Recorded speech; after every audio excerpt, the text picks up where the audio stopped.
একটা ছোট্ট মজার বানরের গল্প শোনো। জঙ্গলের মাঝে একটা খুব চালাক কিন্তু একটু বেয়াদব বানর ছিল। নাম তার চন্দু। একদিন চন্দু দেখল গাছের ডালে একটা বড় সোনালী আম ঝুলছে, কিন্তু আমটা এত উঁচুতে যে লাফ দিয়েও পৌঁছানো যাচ্ছে না। চন্দু তখন মাথা খাটালো। প্রথমে সে নিচে থেকে অনেক লাফালো, পড়ে গিয়ে ধুলো খেলো। তারপর একটা লম্বা লাঠি নিয়ে চেষ্টা করলো, লাঠি ভেঙে গেল। শেষে চন্দু হঠাৎ হাসতে হাসতে বলল, আরে বোকা আমি, আমার তো বন্ধু আছে। সে দৌড়ে গিয়ে জঙ্গলের সবচেয়ে মোটা হাতির কাছে গেল। হাতি দাদা, একটা খুব মজার খেলা খেলবি?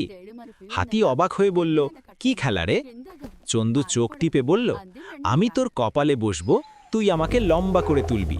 যেই হামটা পাবো অর্ধেক তোর। হাতি খুশি হয়ে রাজি হয়ে গেল। চন্দু হাতির কপালে লাফ দিয়ে বসল। হাতি সোজা হয়ে দাঁড়ালো।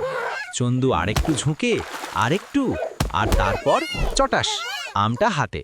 চন্দু খুব বড়াই করে বলল, দেখলি, চালাকি থাকলে সব সম্ভব।